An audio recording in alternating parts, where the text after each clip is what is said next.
¿Qué tal? ¿Cómo están amigos y amigas de esta comunidad? Hay dos temas que quiero ponerles sobre la mesa esta noche y que es la violencia en el estado de Guerrero y por supuesto lo que pasa también en Chiapas, dos entidades atribuladas precisamente por la presencia del verdadero crimen organizado, quien no ha cejado durante los últimos meses, años precisamente de atacar a la población, una población que en muchos sentidos se encuentra totalmente sola, totalmente desamparada, que ha tenido que armarse para tratar de resistir este tipo de andanadas por parte de grupos paramilitares, de cárteles de la droga, que intentan controlar territorios para sus jefes, para los jefes de jefes, para los políticos, para los empresarios, para los militares y de esa manera controlar recursos naturales de entrada y por supuesto también zonas de distribución, de trasiego, tanto de migrantes como de droga que forman parte de los negocios del crimen organizado. Vamos a comenzar, si ustedes me lo permiten, con lo que pasa en el estado de Guerrero, y es que el Centro de Derechos Humanos de las Víctimas, Minerva Bello, denunció que en el poblado de Buenavista de los Hurtado, que es el municipio serrano de Leodoro Castillo, se registró un ataque armado contra un grupo de pobladores que dejó el saldo de 30 muertos. Además, desde la mañana del 4 de enero comenzó un ataque armado con drones artillados sobre dicha comunidad. La mañana del día de hoy, el Centro Minerva Bello denunció precisamente el primer momento el ataque con drones y los habitantes y autoridades precisamente de los municipios de San Miguel Totoloapan, de Leodoro Castillo, por ejemplo, han sido víctimas de este tipo de acciones por parte de la familia michoacana principalmente, en donde buscan generar el desplazamiento forzado. Es una zona sumamente rica en madera, en agua, no perdamos de vista este último punto, y por lo tanto hay una constante agresión hacia los habitantes. Hagamos un poco de memoria, si ustedes me lo permiten, basados en datos, en cifras, en nombres, en puntos de vista que aporta tanto Mapola, Periodismo Transgresor, como Tlalchinoyan. Y es que son 66 comunidades de estos municipios los que se han armado con armas de alto y bajo calibre, pues todos ellos son integrantes de un grupo de autodefensa que llegaron a la comunidad de Plan Verde, municipio de San Miguel Totolapan, a reinstalar a varias familias desplazadas por la violencia hace ya algunas semanas. Y es que en esa zona, precisamente de Guerrero, de la Sierra de Guerrero, eh, hablamos precisamente de que varios grupos del crimen organizado, de los que forman parte de grupos económicos y políticos de la región, se disputan el control territorial y el poder político y económico. Esta situación se ha complejizado en la región de la Tierra Caliente. Hagamos un repaso de Guerrero, por ejemplo. La violencia se ha complejizado en la región de Tierra Caliente, em, en donde no podemos dejar de lado, por supuesto, que la gente del municipio de Ajuchitlán del Progreso ha comentado que la familia michoacana precisamente se ha ido extendiendo al grado de que tiene el control de más de 100 comunidades. Las comunidades vecinas han sido afectadas por el desplazamiento forzado de sus habitantes, quienes obviamente han permanecido ahí toda su vida, ¿no? Por generaciones, y ahora ante la ola de violencia que los agobia, pues ya no tienen la seguridad de permanecer en ella ni de poder regresar. ¿Por qué? Porque los han abandonado precisamente por temor a sufrir represalias.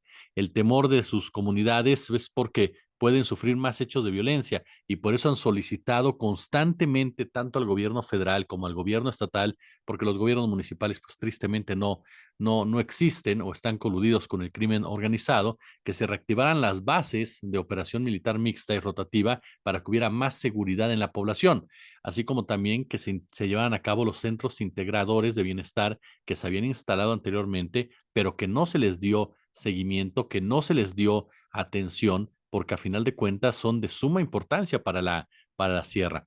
Es una lucha, por supuesto, de los pueblos y es una lucha que data del año 2000, imagínense ya 24 años, como consecuencia de la problemática que se vivía precisamente en esta región, en donde frecuentemente se presentaban situaciones críticas, tales como extorsiones, por ejemplo, secuestros, robos de vehículos, robo de ganado, asaltos, entre otros, y por ello los pobladores formaron sus comités de seguridad, de pacificación en la sierra para preservar la seguridad física de las familias y también, por supuesto, del patrimonio. ¿Qué ha pasado? Los maestros y las maestras han ido por miedo, lo mismo que los doctores. ¿no? Las amenazas de que los grupos armados irrumpan en las comunidades son permanentes y por eso esperan que el gobierno asuma su responsabilidad, que Evelyn Salgado asuma su responsabilidad, que les brinde protección. Incluso se ha comentado ya que los habitantes de las comunidades de Cachacahui y Las Tunas se enfrentaron en su momento a los miembros de la familia michoacana, otra vez la familia michoacana. En esa ocasión, según reporta Tlalchinoyan, hubo 6 muertos y 5 heridos en ese enfrentamiento. La gente de los pueblos de la sierra han mostrado su enojo, han mostrado su gallardía para enfrentar precisamente a este grupo delictivo. Sin embargo, la seguridad, pues es garantía del Estado, así de sencillo. Pero ante la ausencia de los cuerpos de seguridad, se han visto obligados a salir al frente. Pero esto, pues, no puede ser para siempre, lo que decíamos también de Texcaltitlán, ¿no? De Texcapilla. No se trata de que los encapsulen, se trata de que pongan en orden en esta zona. El paisaje guerrerense, si usted me lo permite, e insisto, basados en datos y narrativas de Lalchinoyan, hacemos el siguiente comentario.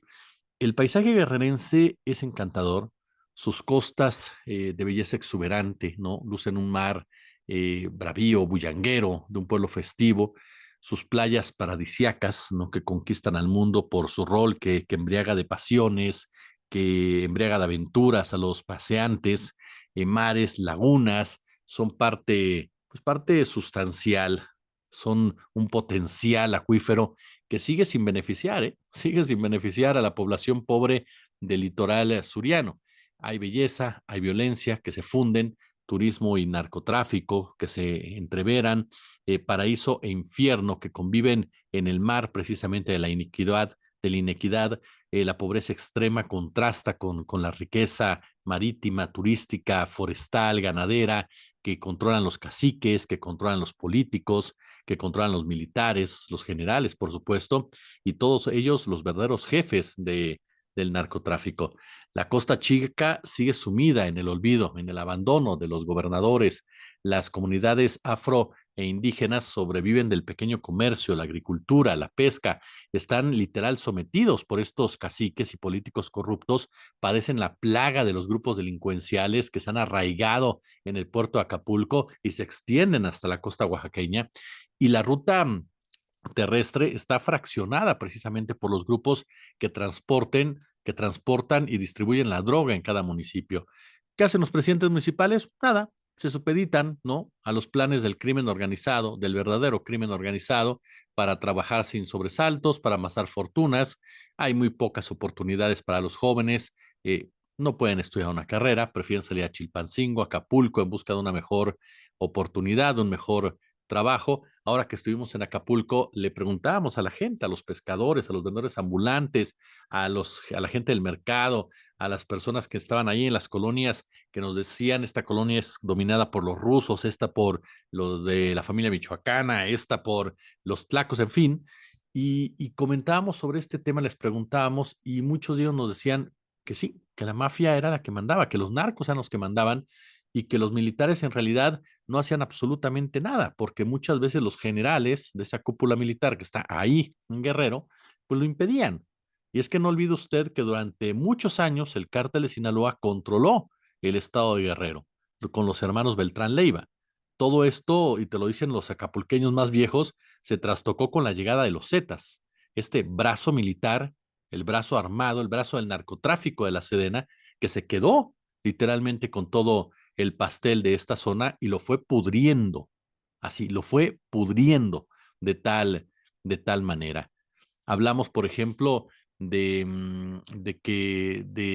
falta de oportunidades, hablamos también, por supuesto, de falta de seguridad, hablamos, por supuesto, de gente que te dice, pues ahorita no nos está cobrando los narcos, que hasta que nos recuperemos de Otis, que porque quieren ser solidarios, ¿se imagina?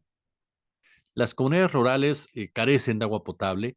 Imagínense, hay un dato muy interesante que proporciona Tlalchinoya y que dice que el bajareque sigue siendo el recurso de las familias pobres para construir sus viviendas. Los materiales industrializados son inalcanzables, obviamente, para los precarios ingresos de sus pobladores. Los pueblos de la costa no se han organizado para lidiar contra delincuentes de la política y de la droga y que van de la mano. La policía comunitaria y los grupos de autodefensa reactivaron sus sistemas de seguridad en este lugar de justicia para proteger a la población para reivindicar los derechos. Y de ahí nos vamos a la Costa Grande que se encuentra atrapada por las bandas del crimen organizado. Zihuatanejo es la punta de lanza de la familia michoacana. Las rutas de servicio público tienen dueño, el comercio establecido está bajo las garras del AMPA, la seguridad, la inseguridad, la violencia ya ahuyentaron al turismo internacional, las playas dejaron de ser lugares apacibles, el auge de las drogas sintéticas incrementó la violencia entre los grupos delincuenciales que se parapetan en cada plaza que se disputan. Y el potencial económico, por ejemplo, de la Costa Grande se vio truncado y se vio truncado precisamente por la incapacidad de los gobiernos estatales para impulsar el desarrollo, la corrupción de la clase política y su corta visión que impiden un crecimiento sostenido, el rezago de las comunidades que es profundo, que profundiza la desigualdad, que ensancha la brecha de inequidad y en la parte serrana, los ejidatarios frente a los delincuentes, caray, es una tragedia todos los días. Ellos defienden, por supuesto, su territorio. La falta de programas para el campo obligó a muchas comunidades a depender de la siembra de la amapola y la marihuana. La entrada del fentanilo mermó los ingresos de los productores, precarizó, obviamente, sus condiciones de vida. Y la zona serrana es, híjole, el término que se utiliza es inconmensurable en cuanto a su extensión, ¿no? Por ejemplo, aguarda una riqueza invaluable y este punto quiero que lo pongamos muy, muy claro todos. Es indescifrable el tinglado de intereses delincuenciales que se han urdido en las estribaciones de la Sierra Madre del Sur. Por el abandono oficial, por el abandono de los gobiernos, los pueblos de la sierra carecen de lo básico. No hay maestros, no hay médicos, no hay, por supuesto, caminos que puedan ser transitables, son intransitables. Ellos han sabido, fíjese lo que son las cosas, las comunidades han sabido cuidar su hábitat y con el trabajo agrícola logran cubrir sus necesidades alimentarias. ¿Por qué? Porque no hay fuentes de trabajo.